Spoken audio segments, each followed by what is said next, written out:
This is TJ Jones, the host of the State of the Saints podcast, and I want to let you know that the State of the Saints podcast is brought to you by Manscaped. Over 2 million men worldwide have joined the movement for all their below-the-waist needs. Engineers for the last 18 months have perfected the greatest hair trimmer ever created, the Lawnmower 3.0. The third-generation trimmer features a cutting-edge ceramic blade to reduce grooming accidents thanks to their advanced skin-safe technology pioneered by Manscaped. You can choose the Lawnmower 3.0 as well as other items by going to manscaped.com, and you can also save 20% by using the promo code State of Saints. That's manscaped.com. Use the promo code State of Saints and save 20% on the Lawnmower 3.0 as well as other Manscaped items. That's manscaped.com.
Can you hear me now? Can you hear me now? If you can hear me, clap once. If you can hear me, clap twice. If you can hear me, clap 3 times. If you can hear me, clap 4 times. Hey, man, what's going on, man? Hey, once again, let me run it back then. Let me go ahead and run it back. Hey, what's going on, Who That Nation? It is yours truly, TJ Jones, the host of the State of the Saints podcast. And I want to say to everybody, happy Monday once again. Okay, happy Monday once again. I apologize for you not being able to hear me when I first came on the air, but I want to say thank you all for spending your Monday with me. And I said earlier, I hope everybody didn't spend their stimulus check all in one place. But look, man, we got to talk about New Orleans Saints, man. I took a few days off, man. I just took a few days off. I said last week that, I was dealing with a death in my family that kind of got me down. And also Paxton, he was kind of sick. But, as the weekend got closer, he started to feel a lot better. And and now you can see he's out here dancing. That's right. Come on.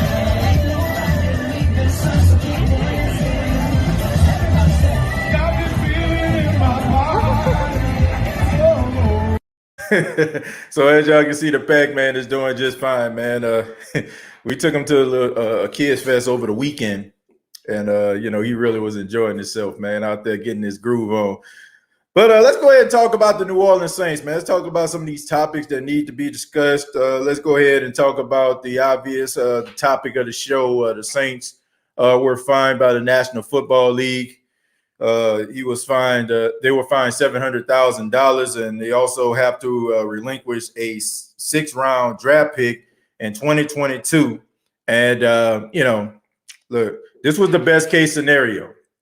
This was the best case scenario for the New Orleans Saints, for them to be able to move on. Now, $700,000 is nothing to sneeze at, but when you're when you're a multi-billion-dollar organization, I mean, that's just a drop in the bucket. And as far as the 6th-round pick, I mean, I don't think it's going to hurt the Saints even more. I just look. I'm about to go ahead and state the obvious, man. It feels like the NFL has this personal vendetta against the New Orleans Saints. It seems to me that they have an issue with the Saints, and it seems like anytime they want to try to make an example, they always got to pick the Saints. The New Orleans Saints weren't the only team that violated COVID-19 protocol. First off, it was them getting fined because they was dancing in the locker room and they're saying the guys didn't have a mask on. Then you look at other teams like the Lions, and you look at other teams, like the Broncos and all these other teams were, showing their locker room celebrations and nothing happened. And, I think it had a lot to do with the fact that, why the Saints penalty ended up being this way, because I'm pretty sure that the New Orleans Saints probably presented that information to the NFL. But of course, the NFL, they're the no fun league. They're called the NFL for a reason. It's not just for National Football League. They had to make an example somehow. So the reason why I just feel like they just picked on the Saints, one, because they're low-hanging fruit. And number two, they just felt like they had to make an example so no team can try to go out here and try to replicate or duplicate what the Saints have done once again. But, the Saints did kind of shoot themselves in the foot. I'm not going to lie about that. When they got footage going around, Alvin Kamara bringing people into the organization that don't work with the organization, him not wearing his tracking device. And, you also have like other players that weren't doing, certain things, doing Instagram posts and all that kind of stuff inside of the locker room. I mean, it didn't help their case, but I still feel like, if you're going to do something on one, you got to do it for everybody. Okay, that's the way I feel about it. But the Saints, they have a plethora of draft picks. It's probably more draft picks the Saints have had in a while, especially when it comes to the 3rd round. So the Saints can definitely do some damage in the draft and get their team back. The Saints have lost a lot of players. We heard over the weekend that Sheldon Rankins signed a 2-year deal with the New York Jets. So you have a lot of Saints fans bummed out about that. I mean, also, you have players like Janoris Jenkins signing with the Titans. Justin Hardy also went to the Jets. So you have guys that were like core players, guys that were like, really beneficial to the team. They're going to other places, but that's just the role of it, man. That's just the breaks. I was talking to my big brother EJ. Shouts out to him. But I was talking to him over the weekend, and I said to him, I said, the New Orleans Saints are, what's happening to the Saints right now is what happens to teams that win the Super Bowl. The only difference is the Saints didn't win the Super Bowl. Like when you win all these games over the last 4 years, and, there's a reason why the New Orleans Saints hold a record for most wins in the last 4 years. But they also are the only team in NFL history to win these many games and not reach the Super Bowl once. And usually when teams are winning this much, they're going to the Super Bowl and their team gets dismantled, and the players go off to other places to get better paydays. The only difference is the Saints didn't go to the Super Bowl. So we are being recipients of what happens when your team is successful. You have other organizations are looking on your team and they're trying to figure out how can they make their team better. And that's just the way that it goes. But it's up to the coaching staff in order to make this team a formidable team to go out there and perform week in and week out. And look, I don't think the Saints are going to fall off the cliff. I'm not buying into that. I know some Saints fans feel that way. You got media people that feel that way. I don't. I don't feel that way. I feel like the Saints can still be a good football team. I still think that they got their core players.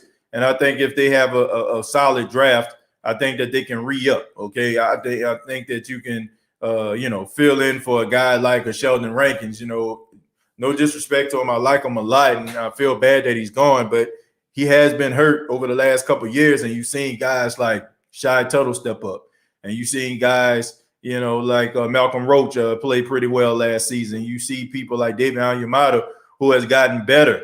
So you have guys in your rotation that can go out there and play really well. My main concern is the linebacker position and also with the cornerbacks. And it doesn't surprise me at all that the New Orleans Saints have not been aggressive in free agency. I wouldn't expect for them to be as aggressive. The New Orleans Saints, for the last couple of years, it seems to me like they're really focusing on trying to get players through the draft. And, you know, I'm always a guy that's a firm believer in you have to build your team through the draft and not just getting a whole bunch of free agents just because you have, a whole bunch of money. You can have a bunch of guys on your team that's a bunch of free agents that it might not mesh. You have guys that can come in through your organization that can actually do some, do some great things, and you can develop those guys via the draft. So that's the way I feel about it. You know, I'm really excited about the direction of what this team is going to go. And, I just feel like, all they got to do to me is just focus on, the draft. And I think if you do that, then you'll be just fine. Thank you all so much for being a part of the State of the Saints podcast. I want everybody right now, if you have not already, go ahead and hit that like button. Please support the State of the Saints podcast. Also, if you're not a subscriber, please subscribe to the YouTube channel. Go ahead and hit that subscription button right now. We're really, really close. I think we're maybe like 30 subscribers away from 6,000 subscribers. So if you haven't hit that subscription button, please do right now. And also hit that like button, man. Let's show your support to the State of the Saints podcast. Thank you all for all those that donate to the State of the Saints podcast as well. But, if you don't want to donate, that's fine. Just hit the subscription button. I would really appreciate that. But let's go ahead and start and read some of these comments. Once again, I apologize at the top of the show. I had my mic wasn't on.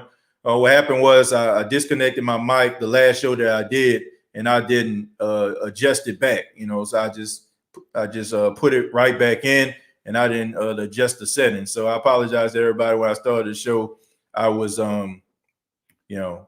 muted. So Donald says, yeah, man, the weekend was outstanding, TJ. Well, that's great, man. It's good to hear.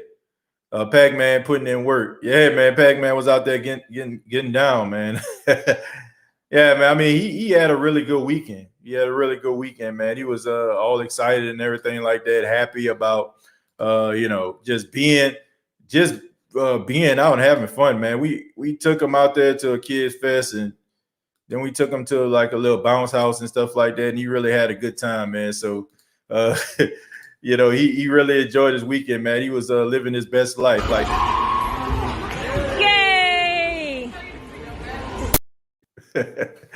Yeah, man. So those are great moments right there, man. Man, that's like the best thing, being a husband and father, man. You have to, you're able to have moments like that. So, T-Mo, what's going on, man? It says, TJ, what up, homie? What's going on, man?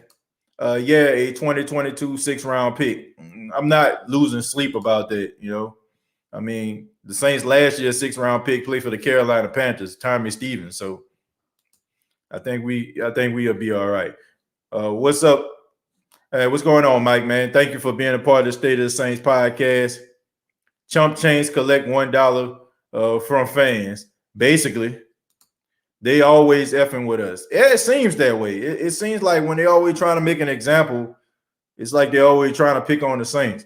It's like, I don't know, man. It's like they're trying to I think you have a lot of people in the National Football League that are excited about these type of moments where, the New Orleans Saints, who are a small market team, it seems like they're going to, take a step back.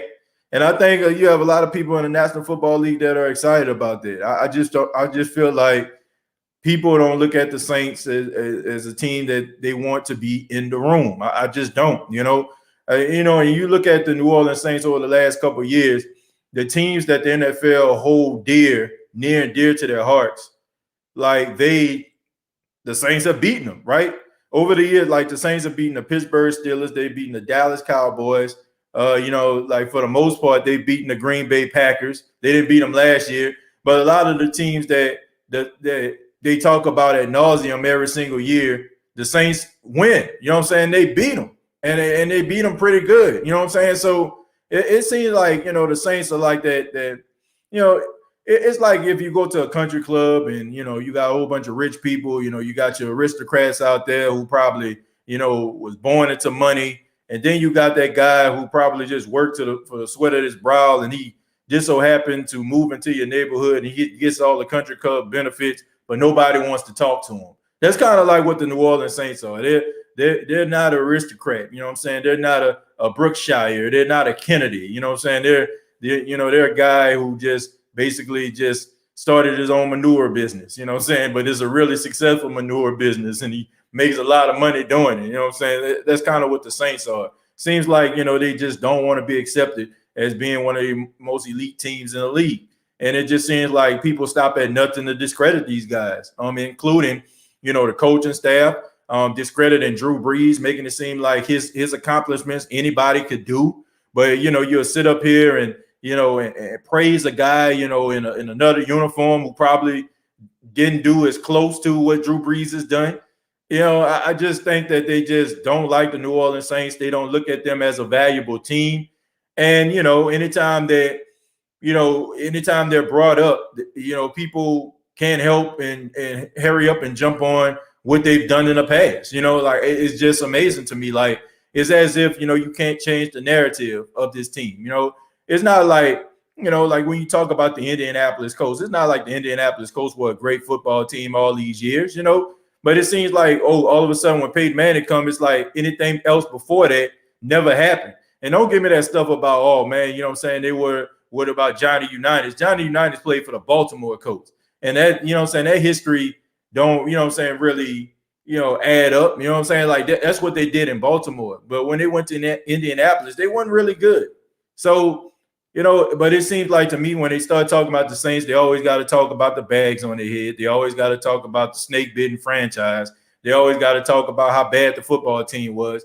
And then they start talking about, you know, Drew Brees. But in reality, to me, you know, that just shows you how great Drew Brees was, you know, and that shows you how great this organization has been over the last 15 years. To me, I just feel like if you have a guy like Sean Payton who comes into a snake-bitten franchise, Drew Brees who comes into a snake-bitten franchise, these guys who come in later on to a snake-bitten franchise, and these guys change the narrative of how you think about football, to me, that means more to me than, you know, a guy throwing for a whole bunch of yards.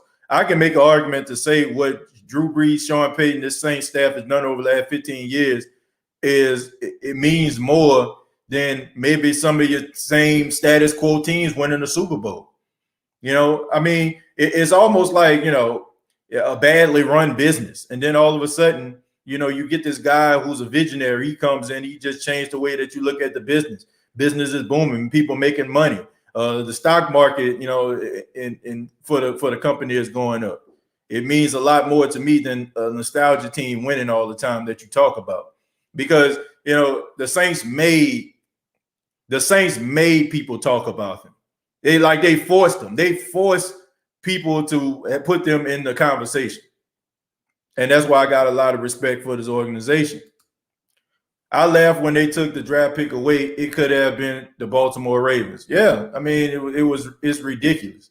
It's ridiculous that they did that, but that's the NFL. That's one happy kid there. Yeah, he always, man. Paxton always happy, man. He's like a real happy kid. Like that's one of the main reasons why you know he's sick. If he's not running around all over the place or laughing or singing, you know something's wrong.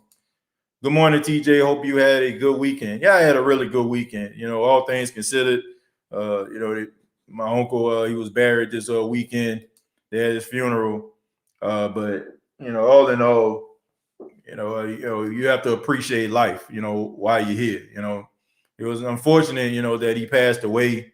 But you think about, you know, I think about my son and how much life he has, you know, and it just puts things in perspective to me. What's up, bro? Keep doing your thing. What's going on, Will, man? Chill Will in the building. That's my guy, man. Shouts out to my fellow Jacksonian, Jackson State University right there in the building. Appreciate it, man. Jude says the COVID-19 was spreading like wildfire in AFC North. The NFL picked on the Saints. Like I said, that's kind of what they do, man. I just feel like the Saints are just that team that they like to make examples with. we can gain a compensatory pick for Rankins and Hendrickson if they both ball out. Definitely not tripping about that. Yeah, I mean, that's true, Tyra. So, and like I said, it's a 6th-round pick. A 6th-round pick last year, not even on the team. Tommy Stevens. Oh my God, y'all! Sheldon Rankins was signed by the Jets. What are we going to do?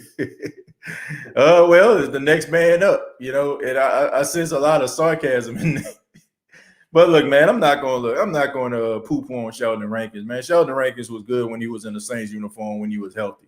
And, he will be missed, man. We're going to miss the Sheldon shimmy, you know what I'm saying? We're going to miss that. And I wish him the best. I don't want to see a guy end up getting injured and he can't, get his career back together. I hope he has success. And I think with Robert Saleh as the coach, he's a defensive-minded coach. I think that Sheldon Rankins, if he stays healthy, can be a force in the National Football League, man. He was already climbing the ranks in 2018 before he went out in that divisional round against the Eagles. So who knows what he can do under Robert Saleh as a head coach and a guy that's probably going to be calling the defense as well. They hate us because they ain't us, pretty much. Draft his replacement. Well, I don't know if we're going to draft for Sheldon Rankins' replacement. I think he's already on the team. I like Shai Tuttle and Malcolm Roach. I like that dynamic. So, and these guys can play. What position you think we draft in the 1st round? Cornerback? Yeah, I think they should. I think they should draft a cornerback. If they're smart, they would. This is a passing league, folks. If you need a cornerback, you draft one because teams are going to throw the ball. We got 8 picks in 2021 NFL draft. I already know they'll move up in the draft, TJ. Well, that's the thing. Sean Payton already said it. Sean Payton said he's a firm believer in picking the guy he wants, that he feels like fits his organization, fits the Saints organization. And it's not so much about just picking the best guy available. Like that's what teams tell you. But he used the example of, Patrick Mahomes and Marshawn Lattimore. He said that the number one, pick that they wanted was Patrick Mahomes. And when Patrick Mahomes left, then you had Marshawn Lattimore. So, you couldn't get Mahomes, so you get Lattimore. And those are the guys that they wanted. But he's like, if, Patrick Mahomes wasn't available and, they didn't want Marshawn Lattimore or they didn't feel like he fit, then don't draft him. So if the Saints feel like it's somebody that they can get, they feel like it's a person they can attain, and you don't have to, pretty much exhaust anything, then by all means, I say do it. I say do it. Tragic 504 says, TJ, the Saints only need to get this year under the cap because next year cap will be a minimum $300 million. Yeah, oh man, that's pretty good, man. Hopefully, like I said, hopefully they can still be a formidable team. That's all I care about, and I feel like they are going to be a formidable team. I think they can win a lot of games with what they have right now. I mean, you need a couple pieces, of course, but I think they can still win some games. Are we getting Richard Sherman, TJ? I'm not sure. I'm not sure if we're getting Richard Sherman or not. I know Sean Payton likes him a lot. I still think that Richard Sherman has something left in the tank, but I still believe that you need to draft a cornerback also. That's somebody that probably can learn under Richard Sherman. Richard Sherman can come in and also, help out that young cornerback, help him reach his full potential. The one that puts in the work never gets credit. Yeah, pretty much, man. That's just how we live, man. The person that's working hard, pulling himself up by his bootstraps, that person don't really get the recognition. It's all about, it's all about the nostalgia act in the National Football League. We love nostalgia for some apparent reason. Like we like digging in the crates, and that's one main reasons why, the Nielsen ratings, when they come out, you have these presidents of these networks. They try to push the narrative about some of these teams like the Steelers and the Packers and the Cowboys and NFC East, what's going on there. And, they try to push that narrative because, people like nostalgia, people like it. People love that. You know what I'm saying? Like People love, those teams that used to be winners and have this historical significance to it. And, I feel bad about that because in the process, when teams are like creating history and building history and building respectability and credibility for their organizations, they still get swept under the rug, man, because they're too busy like focusing on some of those other teams. It's like the Cleveland Browns, right? The Cleveland Browns had a better season than the Dallas Cowboys in all aspects, you know what I'm saying? And if you're really being real, you would think that the Cleveland Browns should get more of the press clippings than the Cowboys, but that's not the case. The Cowboys get more segments than the Cleveland Browns did. The narrative should have been Cleveland, is resurrecting their organization under Kevin Stefanski, and Baker Mayfield is dealing and also, he cut down on his turnovers. That should have been the narrative, but it wasn't. It's always about the Cowboys and Mike McCartney and Dak and like it just don't give me. I just feel like, man, just don't give me that stuff about that's what people want to see. People, for the most part, want to see what you present to them. Like, I always use this example, okay? Back in, say, about 2007, it was like my senior year, right?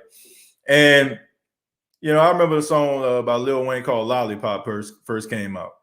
And I was like, man, what the hell is this? You know what I'm saying? Like, that's how I felt. Like, man, what is going on here? Like, I really wasn't feeling a song like that at first. You know what I'm saying? Like, but eventually you start hearing it over and over and over again. You start finding ways and reasons why, you know what I'm saying, the song is pretty good. Oh, the beat pretty hot. Oh, you know what I'm saying? Like the auto-tune's on point.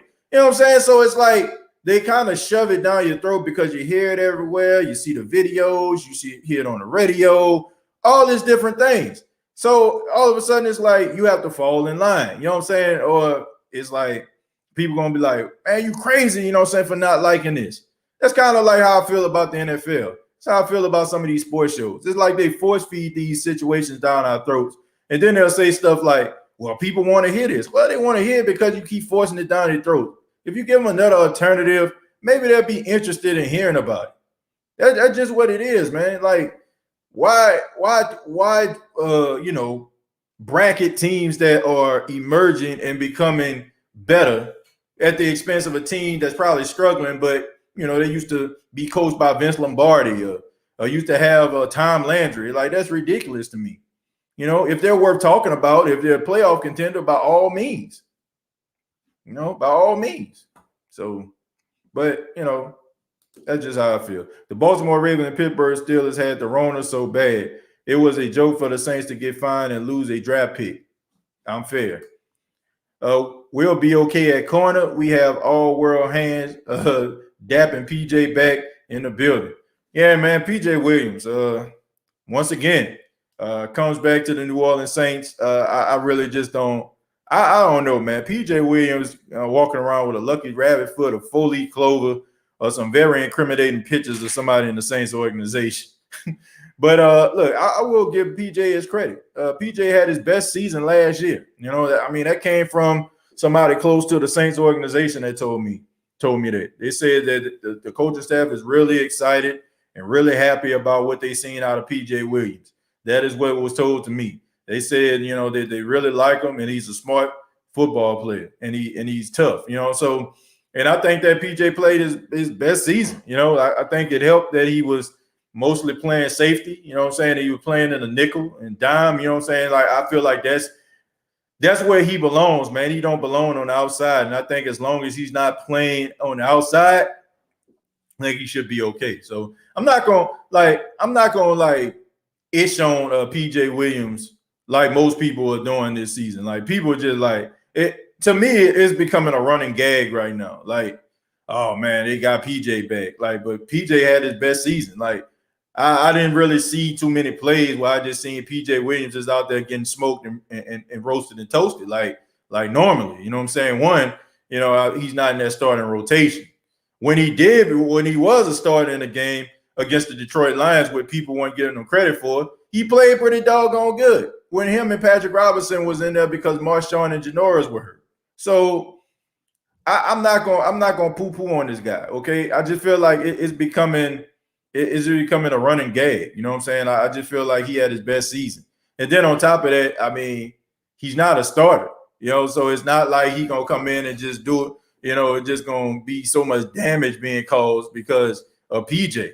When he does come in the game and spots, last season he played pretty well. So I'm not gonna like just destroy him. I just feel like that's just a gag right now. You know what I'm saying? Like all of a sudden, like, I think sometimes like we don't look at things objectively, but once we already have our mindset on what a player is and what he does, like it's hard for us as Saints fans for people, to change their minds about it. And I look at it from year to year, right? And I feel like you need to do the same thing. Look at it from year to year. Like, how's the guy playing this year? Like, how did he perform this year? It's like the same thing with Traquan. Like, we were talking about Traquan last year, talking about the Saints need to get rid of him. Like, man, it's put up or shut up. And I haven't heard anybody talk about Traquan this year. I haven't heard anybody say anything negative about Traquan Smith. The man played pretty good when he was in the game. So I'm not going to, like, if this was last year and PJ was still on the team, y'all go back and run the tape. I was very upset that he got signed. But this time, 1 year deal, I'm not going to trash the man. I'm not going to trash him this year. I'm not. Believe it or not, PJ is a Seminole. He's not that good though. I mean, look, he's not all world or anything like that. But like I said, he's not a starter. TJ Stop Line, you gave nickname PJ Smoke Turkey Williams. What am I lying about? I just already told you. I already just told you that I'm doing it from year to year. I never said that I just even said if this was last year, I mean, go back and look at the footage. So, I mean, I don't know, man. Look, interpret the way you want, man. I don't give a damn. Mario says that PJ in Smoke Turkey territory. Yeah, I mean, he is. Like, look, we all know PJ. Like, if you've been watching the Saints, for all these years, you know what PJ's strengths are, you know his weaknesses. So here's the thing. If PJ is on the outside, then he's going to get smoked, right?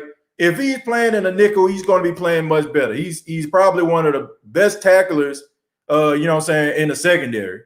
And I just feel like if you put him in a nickel or dime, he's okay. You know what I mean? So if you put him at safety, he plays more than okay. He plays better than okay because he's not that fast. So we all know that he's gonna get smoked like brisket, burnt like a biscuit when he get on the outside. And like I said, he is not going to be a starter. Like I don't understand it. Like he is not going to be a starter, and he basically a situational cornerback. That's just what it is. So it's to me, it's like if the Saints were, I'm trying to think about somebody that I don't know, man. Let's just say if the Saints like re-sign. I'm trying to look at a player. I can't think of anybody at this time, but if he just plays on special teams, right? Like Ramon Humble or something like that. If the Saints re-sign Ramon Humble, like Ramon Humble played for the Saints, around 2015 or whatever like that. And people like, man, Ramon Humble sucks. Like, well, Ramon Humble only basically was playing on special teams. And he only come in the game like if somebody hurt. You know what I'm saying? Somebody had to get hurt in order for him to even play. So no harm, no foul. You know what I'm saying? Like it's a chance that he probably would never get in the game. If Chauncey Gardner-Johnson come in, if the Saints end up, getting another cornerback, like you'll never see PJ Williams. You only see him in like certain situations. So I'm okay with that. I'm okay with it. I'm not gonna lose sleep over a guy that's not even a starter. That you basically just got on the team for depth. LOL to TJ, we understand you're being optimistic, but let's not be biased and be real about PJ and the secondary. Even Big Q always say serious help is needed in that secondary, and he can't stand PJ. Look, all I'm saying is this. When you look at the Saints' financial situation, like we looking at it from we looking at it from a player standpoint. Okay, like, look, I'm not here to debate to say that PJ Williams is the best corner or something like that. Y'all know how I feel about it. But I also just feel like if you're looking at the financial situation of the New Orleans Saints, all right, this isn't Madden. We're not playing with the salary cap off. So if you was to go out here and get yourself another cornerback who will ask for a certain amount of money, you don't know what they're gonna bring to the table. You can get a guy that's been in your system his whole entire career for about $1 million that only gonna play in spot duty. And then you can go out there and maybe draft somebody that you ain't got to pay a whole bunch of money to, because you got to understand they trying to stay underneath the cap. And you can go out there and probably get a veteran that can play on a veteran minimum. You know what I'm saying? That would just give you like serviceable, formidable, like play, you know, like a Richard Sherman would. And then, like I said, you can stay underneath the cap. So you have a guy on your team that's familiar with it, you know, familiar with how the Saints run things. You have yourself a young guy that you can develop in your system, and you got yourself a seasoned veteran he can learn under. Sounds pretty doggone good to me versus getting 3 brand new cornerbacks that you have to develop a chemistry with the other guys that's in your secondary. Like I said, look, the guy's not starting, and we acting like this guy's about to go out there and be on like he gonna be like Darrelle Reeves or something like that. Like, dude ain't even starting. I'm kind of surprised Patrick Robinson is still on the team. He's older and became injury prone. Yeah, basically. The secondary is much worse now than last year. We don't. Well, I can't really speak on that because I only can speak on what happened. Willie Jackson says I like PJ. Look, I'm not the biggest fan of PJ. All I'm saying is he had his best season statistically. You know what I'm saying? And as far as like his play, that's what was told to me. I was told this, okay? I apologize to everybody up here with their opinions, but when I'm hearing about somebody that's close to the organization, I'm taking the word of the organization.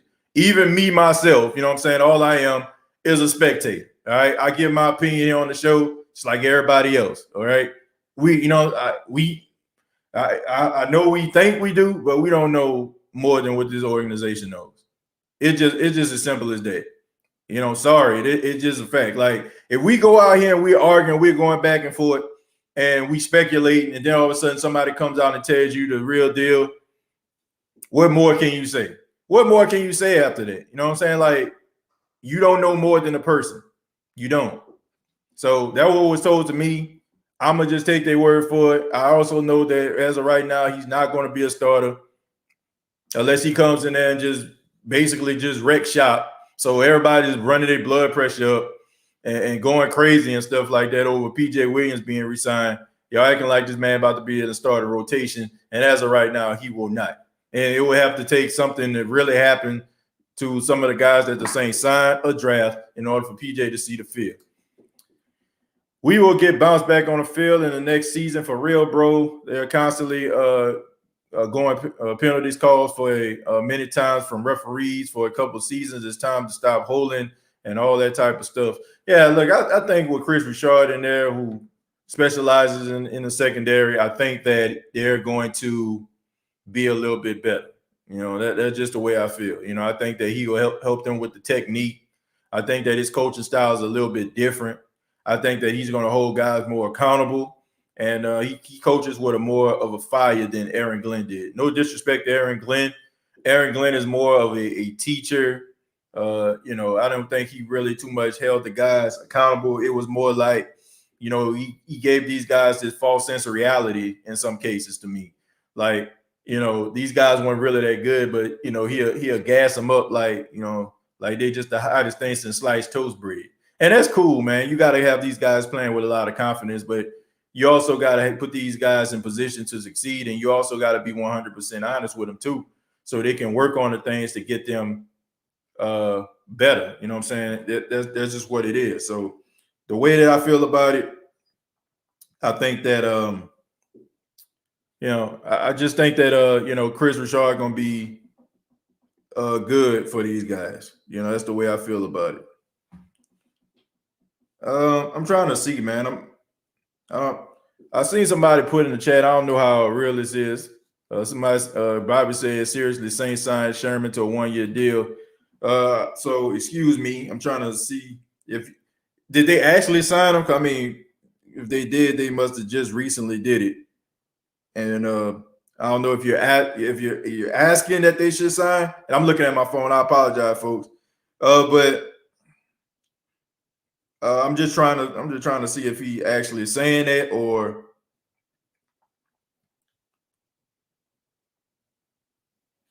if he actually saying that or he's suggesting that. All right.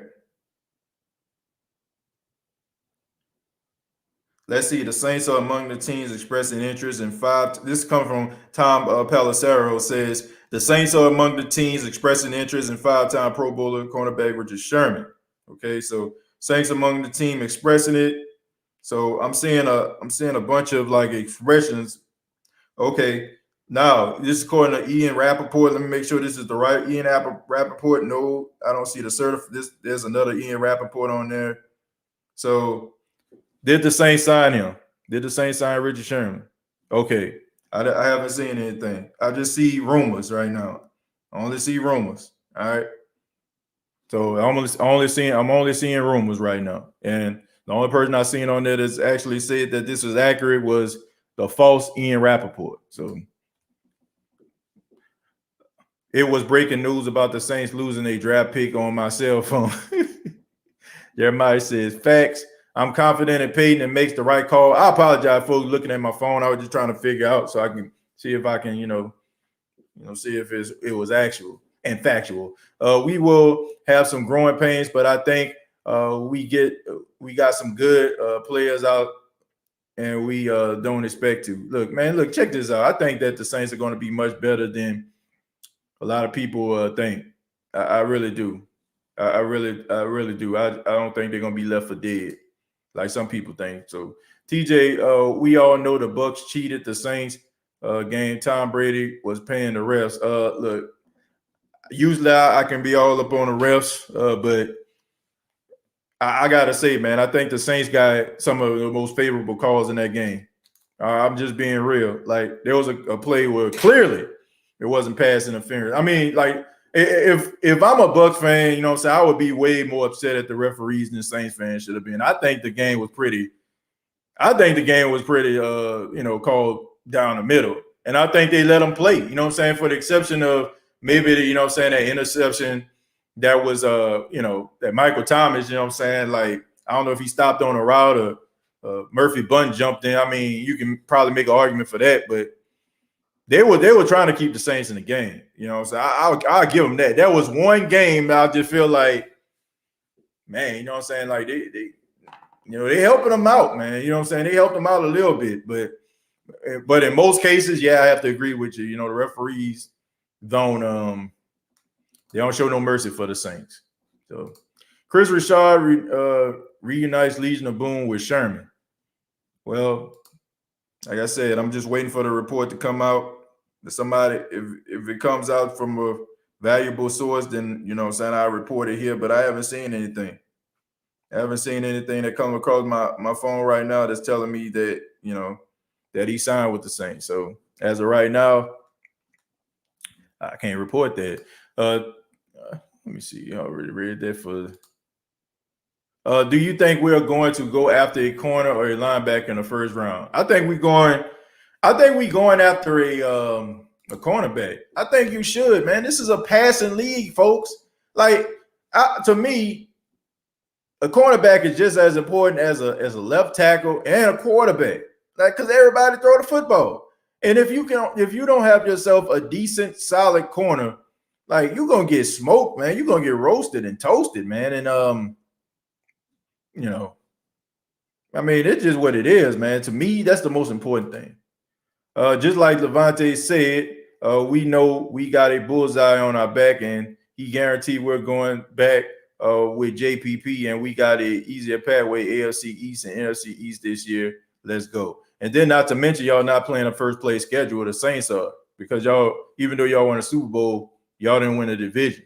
So still, y'all I think y'all get like a second place schedule. So I guess every team that came in second or whatever like that in their division that y'all play, you know, So Sherman, I thought y'all was picking up Russell Wilson. I think that ship is sailed.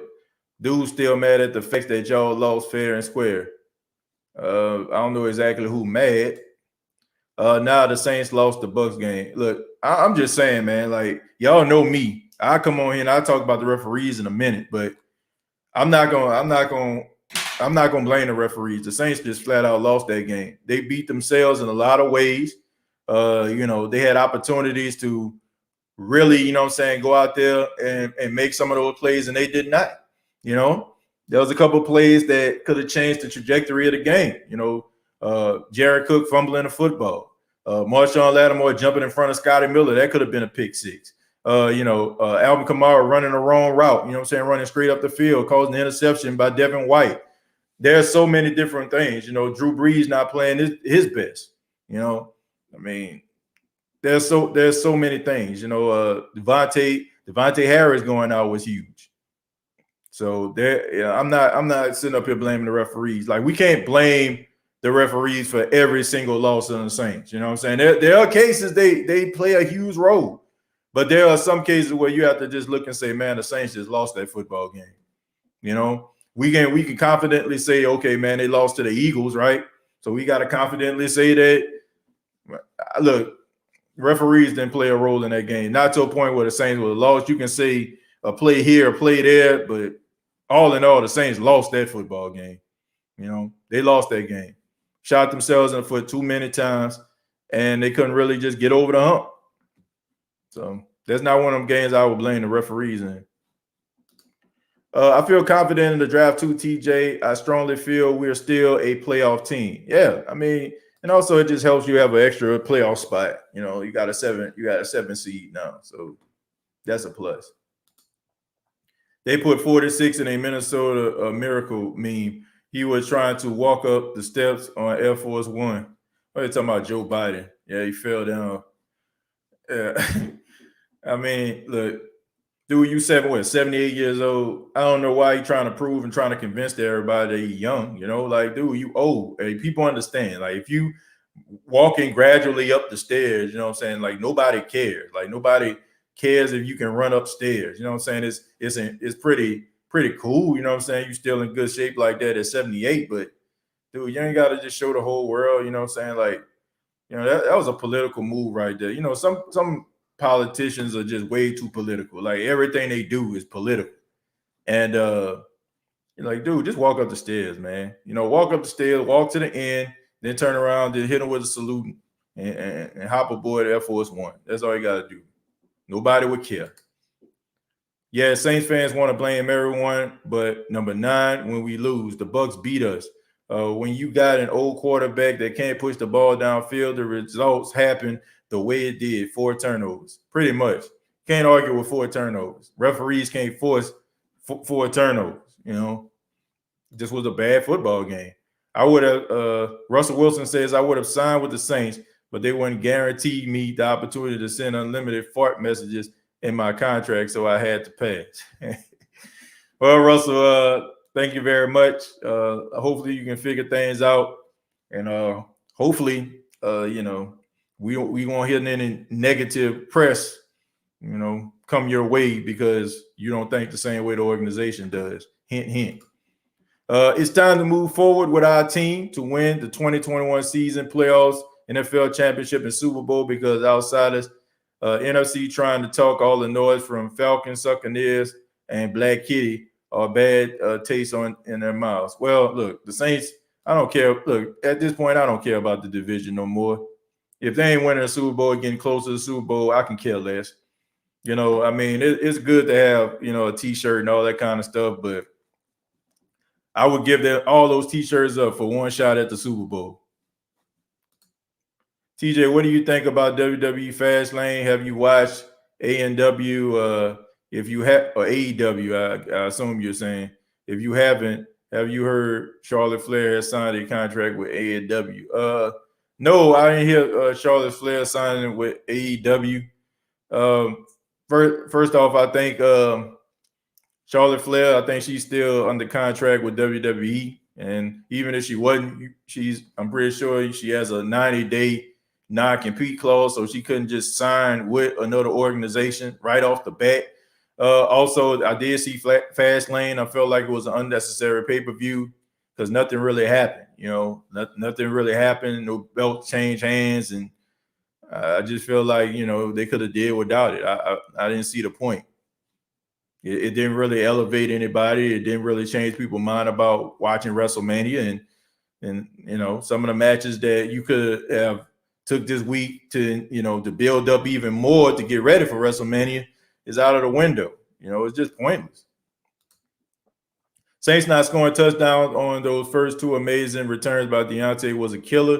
That would have sealed the game and taken the air out of Tampa's sails. Yeah, pretty much. It would have, but when I seen that, I was like, man, it's the NFC Championship game all over again against the Rams. TJ, I really believe we ain't going to win another ring until we get another Darren Sharper on the back end. We need another no-throw zone, just my opinion. Well, to me, I feel like Marcus Williams can be that guy. I do. I think Marcus Williams has took strides to, be a really good safety. He's become a better tackler. He has really good ball skills. I think that he's really smart. I think the more that he plays, the more intelligent he's going to become. I see like him on an uptick every single year. He polishes his game even more and he becomes much better. So I think he can be that guy. I mean, anytime the ball comes Marcus Williams' way, he catches it.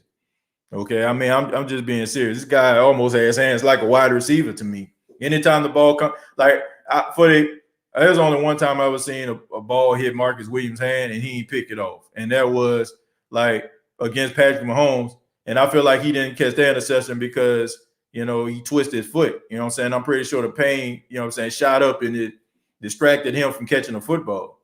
Marcus Williams can be that guy. He probably had better hands than Darren Sharper does. I just feel like Darren Sharper probably, Darren Sharper was in like his 10th season or something like that when he joined the Saints. So, man, this guy was a seasoned veteran. He knew the game, and probably not much he has not seen. Hey, TJ, who won between Daniel Bryan and Roman Reigns? Roman Reigns won. The Fiend Bray Wyatt is the only thing that was good. I disagree with that. I think the Big E Apollo Crews match was pretty good. I thought those two guys did a good job, trying to build up a match. I just feel like they probably could have took, like I said, I just feel like that was one match that they didn't need. That's probably to me was one of the best things on the show. Watching those two guys go at it. I'm like invested in that feud right there. Andrade was released from his contract, not Charlotte. Fastlane was unnecessary, but made Randy Orton's wife mad. Wink, wink. Yeah. Yeah, man, about Alexa Bliss on top of him at the end. Yeah, man, Andrade, yeah, he got released. I think what Ramsey is talking about is, Andrade. He's, for those that don't know, he's a Mexican, wrestler. He's engaged to Charlotte Flair, and Charlotte Flair was upset about the way that WWE did him. So I guess he's doing like a little silent protest, which I understand. You got to stand by your man. And I mean, Charlotte Flair. I mean, come on, man, she's done everything.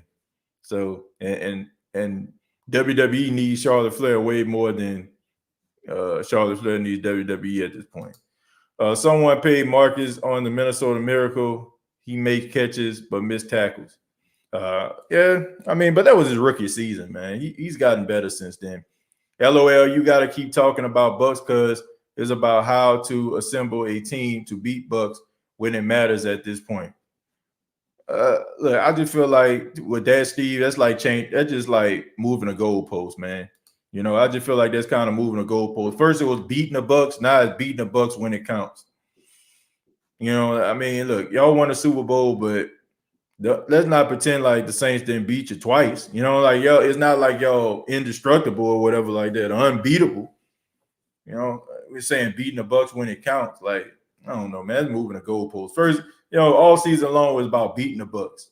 Then when the Bucks get to the playoffs, now it's all of a sudden like beating them when it counts. Nah, man, nah. Y'all didn't see that coming. I don't care. Like what anybody says, like y'all didn't see that coming. Y'all probably thought y'all were going to be a playoff team, but a Super Bowl champion? No. So I refuse to accept that. I'm happy, you know what I'm saying? I'm happy y'all are happy and y'all deserve it. Y'all ran the table. Y'all played 3 away games in order to get that home game in the Super Bowl, and y'all won. But that's changing the goalpost to me. Drew McIntyre and Sheamus was a good match. Yeah, it was. You know, but I mean, I went there like the third time they fought. Pray for TJ, man. All positive vibes to him and that Drew Brees jersey in his closet. Man, look, I like Drew Brees, but I just feel like it's just time to move on. You know, I just think it's time to move on. I'm okay with the change. I'm willing to take the bad with the good. You know, so hopefully the Saints can get over that hump, man. Hopefully they can get over the hump and become a much better football team in the process, and guys can step up. You know, guys can step up and be really good, solid football players. You know, I mean, now you don't have Drew Brees to hang on anymore. And now, ladies and gentlemen, I want to let everybody know that right now that you can subscribe to the YouTube channel. Please hit that subscription button if you have not already. And also hit the like button, okay? If you're enjoying the show, if you're enjoying the State of the Saints podcast, just take a few seconds if you're watching on YouTube or you're watching on Facebook to hit the like button, okay? And also, the State of the Saints podcast is brought to you by Manscaped, okay? We all know that March Madness is here right now. And, I mean, you had a lot of upsets, man. As of right now, I heard that there's nobody bracket is perfect right now. You know, all brackets are just basically you just ball them up, throw them in the trash because of all of the upsets. But the tournament season is here, okay? So take care of your hair and hose with the best tools for the job. We're talking about the official sponsor of the State of the Saints podcast, Manscaped, the global leader in male grooming from head to toe. When the clock winds down on March, be clutch and avoid the upset with Manscaped. Performance packages to keep all your hair and hose tamed. Manscaped is trusted by over 2 million men worldwide, so join the Manscaped movement and start taking care of your grooming today. And you can also use the promo code State of Saints. That's all one word, State of Saints, and you will save 20% off. Once again, State of Saints. All right, you'll save 20% off of your Manscaped purchase, and international shipping is available for absolutely free. So manscaped.com, the official sponsor of the State of the Saints podcast. Now let's get back to business, man. You see, I'm subscribing right now. I appreciate that, Jarvis. King says, Ernest, no, they don't. I don't know exactly what that means. I think the reason so many Bucs fans talk smack is because they have never been in the spotlight in a long time. They've been waiting. Yeah, look, I mean, they deserve to talk. They're the Super Bowl champions. I give them the credit for that. You know, I really do. You know, I think that they deserve the credit, and they deserve to brag and boast because, look, we all know if the Saints would have won a Super Bowl, we would have been just as unbearable as they are. So I think they earned the right to talk trash. You know, it's just frustrating to us because we're in the same division as them, and we did beat them 2 times. And in the back of our mind, we feel like we are better than they are. You know, but they just so happen to get what we tried to get, you know, at the beginning of the season. So, yeah, man, I'm not gonna knock them for that. Okay, I'm not gonna knock them for talking noise because they earned the right to talk noise. You can't even hit me back. Josh, what do you mean hit you back? I didn't even know if I got anything from you. Bucks aren't used to success, so that's why their fans talk a lot. Gotta act like you've been there before.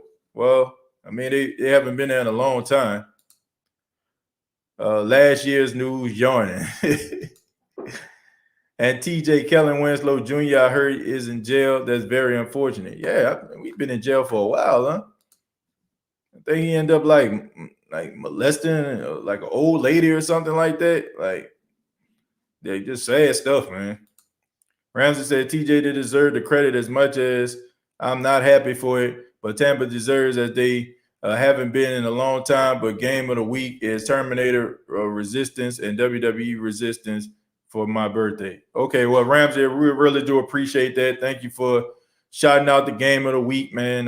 Thank you so much. Y'all check those games out, man. Ramsey always come through every single week with a game that he would recommend for all the gamers out there.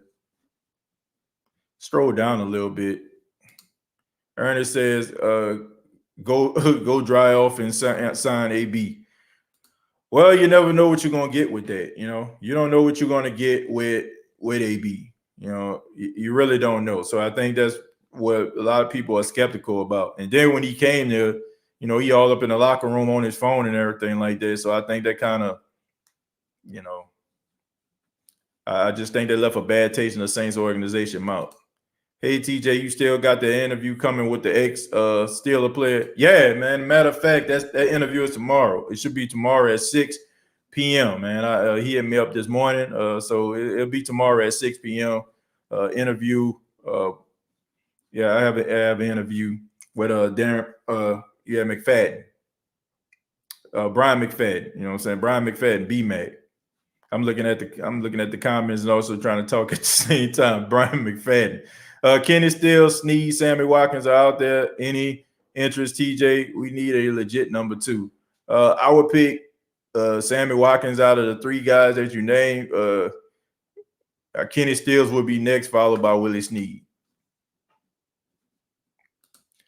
But back to football, TJ. Yeah, I mean, look, anybody put these questions up here, y'all know I just answer them.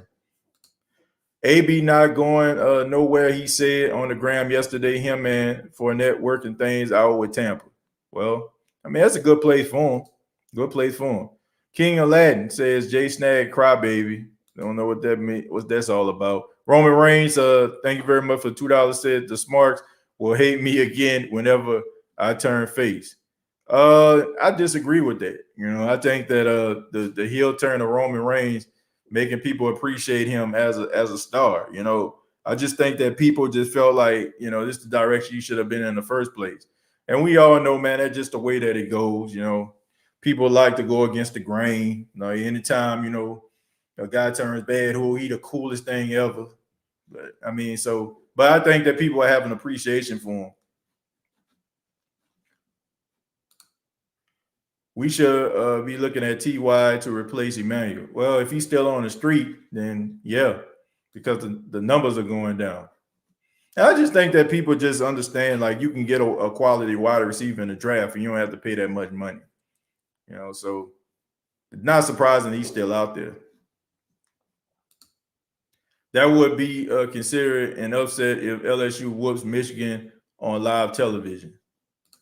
Yeah, it would. TJ, what do you think about Alabama State trolling Deion Sanders after the win? I think that Alabama State gonna get beat by 70 points next in the fall. That's what I feel about it. Look, people acting like Jackson State.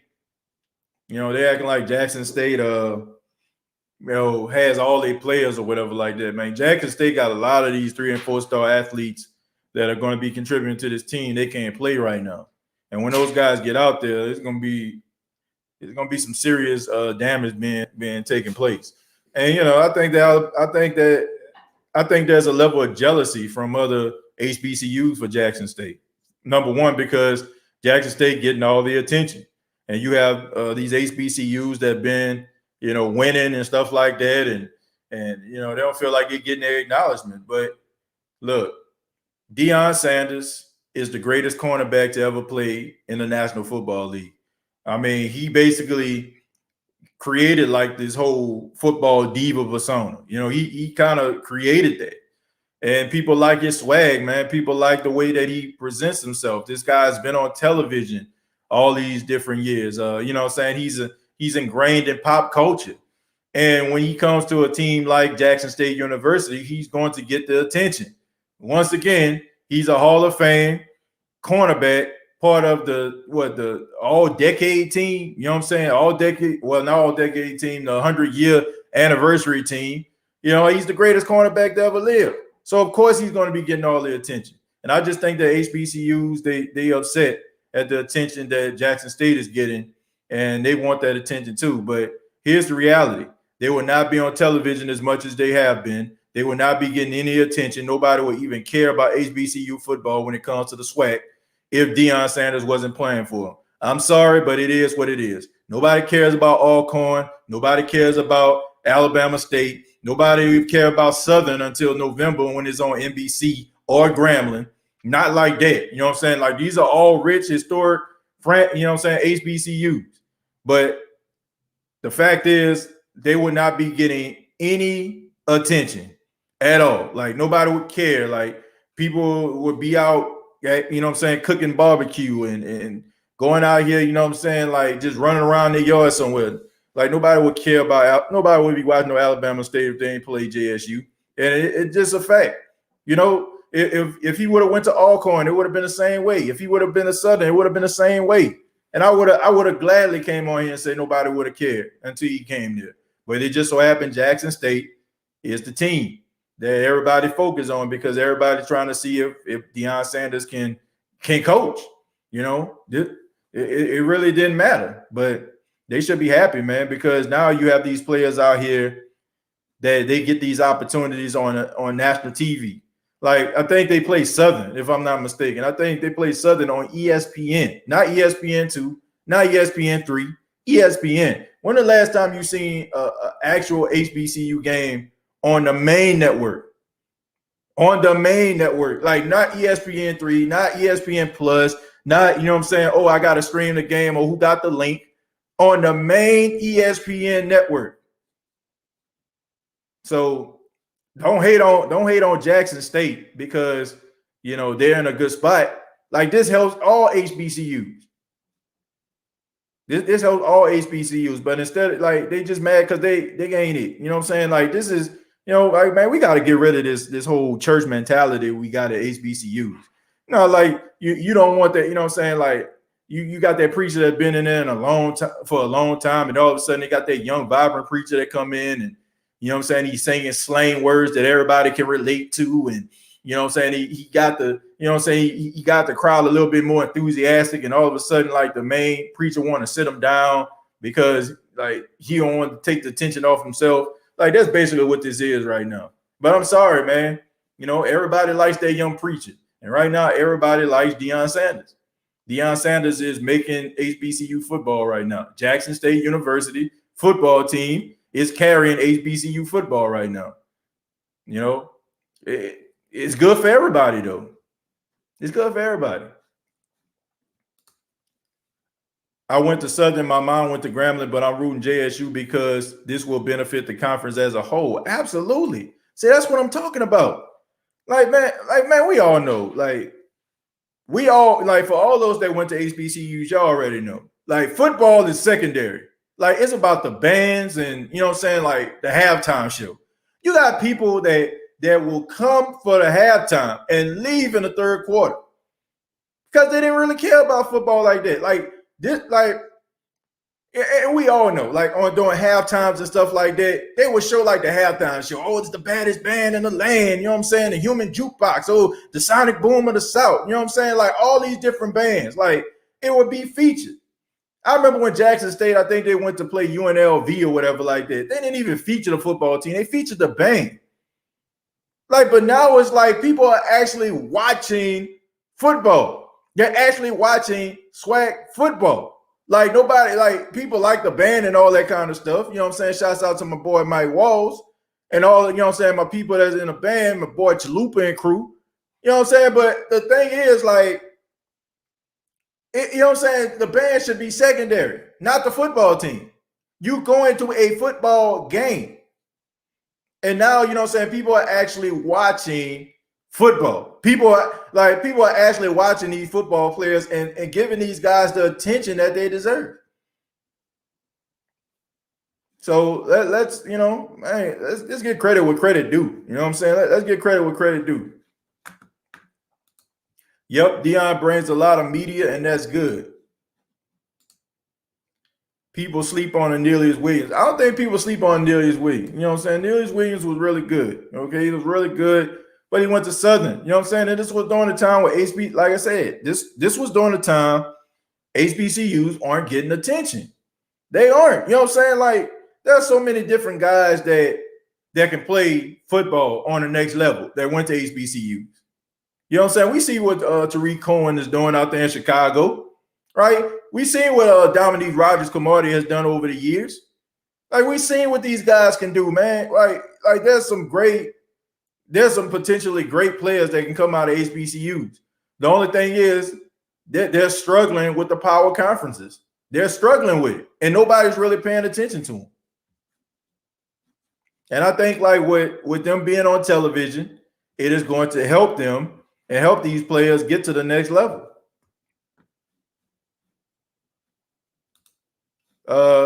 They can only benefit HBCUs. They may need to move swag to the spring. People would love football year round. That's I've been saying that. I've been lobbying for that too. I've been lobbying for that. They must not know what Neon Deion is or who Neon Deion is. I would choose him over a quarterback any day. He shut half of the football field down. He's in a Hall of Fame already. Yeah, greatest cornerback that ever played the game. This guy, like I said, he just brings attention. He brings attention to the HBCUs, and like I said, they don't like that. Those other universities don't like that. They don't like the attention that Jackson State is getting. Great players come from HBCUs. We have one, Teron Armstead. I love the attention Jackson State getting. Is long overdue. Yeah, exactly. Teron Armstead, arguably one of the best left tackles in football. Went to Arkansas Pine Bluff. So, man, I won't lie. Back in my time at SU, folks would peace out once the juke. Yeah, man. I mean, they used to leave at halftime. Everybody heads to the Club Dreams in Baton Rouge. I mean, it's a fact, man. Like, nobody cared about football, man. Like, when I was in college, nobody cared about, like, you look, you know what I'm saying, in the stands, everybody, you know what I'm saying, everybody leaving in the third quarter. I'm like, God, dog, the game ain't over yet. What is they doing? You know what I'm saying? And then the game be close. Like, it's a nail biter. You know what I'm saying? Like, the game can go anyway. There's only one game I can really truly say that people would just stay all the way to the end, and that's when we played Southern and when we played Alcorn. Like, the other games, they don't really care about, And Southern and Alcorn are only two games that had like a football feel to it. Now it's like every time you watch on TV, TJ, so you rather have a rookie wide receiver who would most likely struggle than Hilton? How about Malcolm Butler? It's not the fact that I would want a rookie that will most likely struggle. I just feel like the way that Sean Payton and his coaching staff structured, they'll get a wide receiver that can do some damage. I just feel like either way, I just think that at this particular moment, at this particular time, you have some guys on your team that can play. You know what I'm saying? Like, and it's not to a point where I just have to see you have to move heaven and earth. Like, you can go out here, you can get a guy like a Kenny Stills, and he can be formidable. You can get a guy like a Willie Snead can be formidable. And then you can also have somebody like Marquez Callaway who probably going to step up. Traquan Smith that's going to step up. I don't feel like this is one of those situations where you just got to break bank to get somebody like T.Y. Now, if T.Y. was available at the right price, yeah. But I think that the Saints, they can get somebody much cheaper than that. I'm lobbying for a guy like Golden Tate. That's for some. I don't know if he got signed yet. I haven't seen anything. But I would love to see Golden Tate in the Saints uniform. That would be my perfect number 2 right there. Shout out to Club Dreams, bro. Homie just brought back memories. Steve Air McNair was the coolest quarterback I ever saw in person as a kid. Alcorn State's finest. Yeah, he was really good. Rest in peace to Air McNair. Rookie wide receiver, the price is right. Got to be sounding with this roster construction. Yeah, man, look. I just don't want them to be, exhausting themselves. I just don't want to see them exhausting themselves. I want them to make the right decisions. And, I understand that, I understand T.Y. Hilton is good. You know what I'm saying? I like the whole, TY, you know what I'm saying? I like that, but I mean TY, you know what I'm saying, also, you know, stay injured. You know what I'm saying? This man stay in a tub. You know what I'm saying? I don't never really see him in the club too many days. You know, he's always seems to be hurt. And he's a small guy. You know what I'm saying? Those smaller guys I'm always skeptical about because, you know, the health is always an issue. I'm going to read a few more, then we're going to get up out of here. Chosen says, TJ, you know you my dog, but the boom don't want it with the jukebox. Look,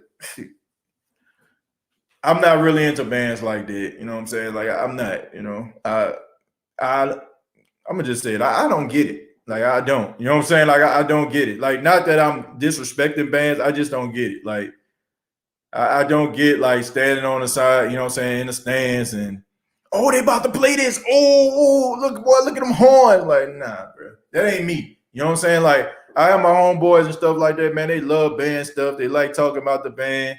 They like that fifth quarter stuff. No, I ain't really into all that, man. Like, yeah, you know what I'm saying? I like when they say play JSU Rock the House and Get Ready. You know what I'm saying? Those are like two well-known songs that the Boom play, but I'm not really into bands like that, man. I come for the football game. I don't care the band playing, talking out the side of your neck. I don't care, man. Like, seriously, I don't. Like, I'm one of those HBCU guys that actually go there for the game. You know what I'm saying? I'm in that rare number. Like, I don't care about the band that much. You know, when the band on the field, they spelling out things. Oh, that's disrespectful. Got the commentary and stuff like that. Oh, they coming to the field. The best band in the land. Man, when the third quarter start. How you feel about Sanders going to the Bills? I think that's a good fit for him. I think he finally got a quarterback that's gonna be able to give him the ball. You know, I know that Josh Allen gonna be able to give him the football. He ain't gonna have no problem with no downfield passes after that. I would want my draft pick back. Who owns the Saints, bro? Tell Gail to call her lawyer. I don't think it's a hill to die on. And they appealed that. So, you know, who knows what it was beforehand? You know, who knows? But I know I'm going to take a lot of criticism from all my HBCU people out there who love the band, but not my thing, man. Not my thing. Y'all want Cameron Brate back? Wouldn't be a bad pick. Wouldn't be a bad pick to get Cameron Brate. He's pretty good. And let me see. This will be the last one. No disrespect, but I feel you, TJ. All that into the band stuff kind of feminine to me. Who cares? I want to watch football. I don't want to call it feminine. You know, I don't want to call it feminine.